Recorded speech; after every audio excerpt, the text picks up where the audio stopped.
I saw the best minds of my generation destroyed by madness, starving, hysterical, naked, dragging themselves through the Negro streets at dawn looking for an angry fix.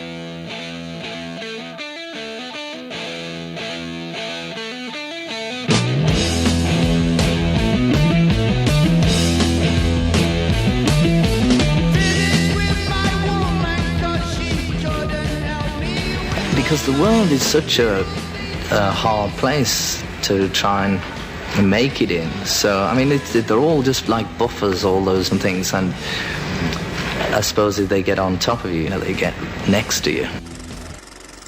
Actually, my earliest memories are colored by a fear of nightmares.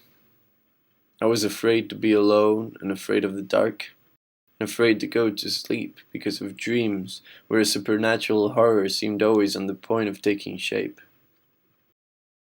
I was afraid someday the dream would still be there when I woke up. I recall hearing a maid talk about opium and how smoking opium brings sweet dreams, and I said, I will smoke opium when I grow up.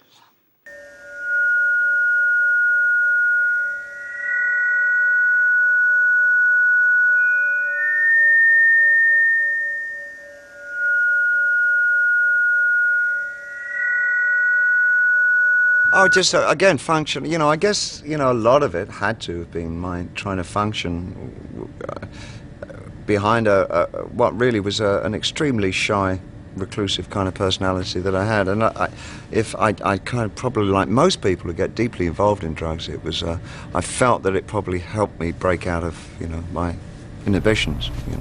But of course it doesn't. It just throws you into a real quagmire of psychic and emotional hell, really. It just brings out or creates awful traumas for you.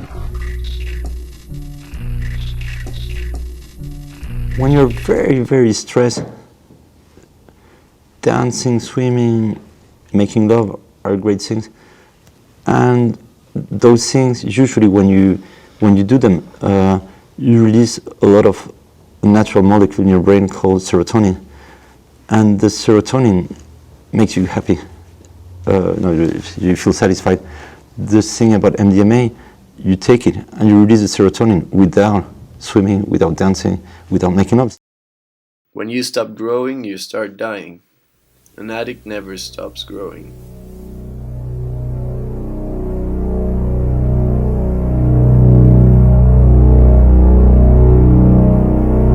Junk is not a kick. It is a way of life.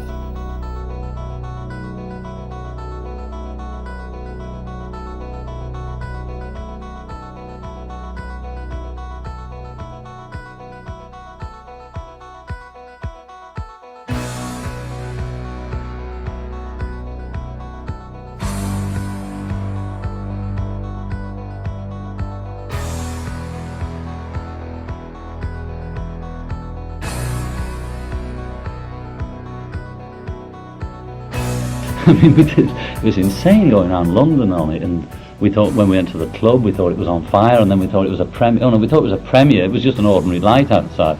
We thought, shit, what's going on here? So we're all going,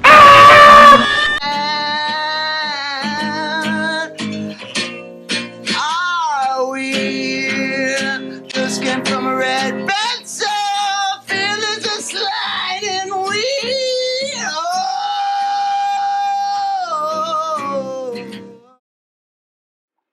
I could hear the buzzing in my head and saw all kinds of wonderful technicolor visions and felt wonderful.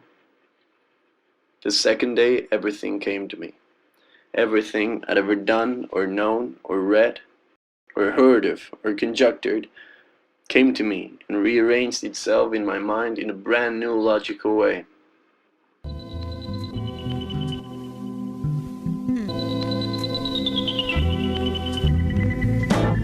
It was as if battery cables were hooked up to your head, like your brain was a battery.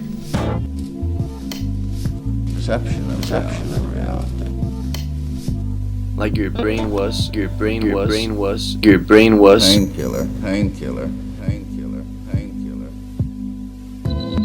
Cables.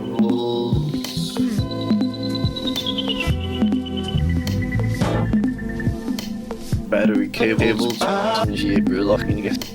Screaming.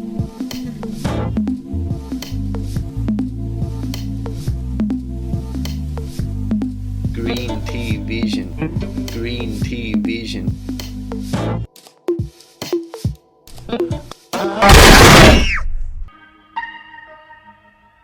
Da igual cuánto consigas subir, porque siempre llegas a un punto en el que ya no hay más.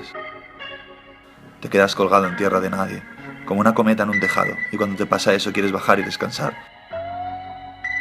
Pero no puedes y a veces te cuesta un par de días, y son un par de días bastante jodidos. As soon as the show was over, I'd burst into the dressing room in a rage, stomp my guitar or smash a hole in a door with my fist. I don't know if I can make any more films, and that worries me. There is no creative expression of artistic value that has ever been produced by ex-drunkards and ex-drug addicts. It's fashionable to say, well, you wouldn't have been able to write those things if you weren't on drugs and all that, you know, and I just doubt that's really the truth at all, because I think some of the best things that I wrote in that period, I'd already cleaned up.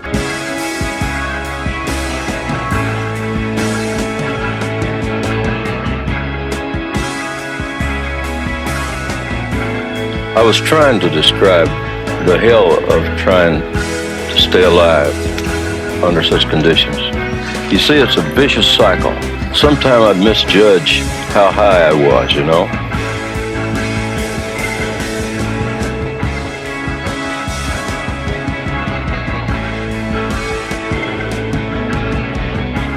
I really got completely disoriented by all that. It was an awful, dreadful period for me.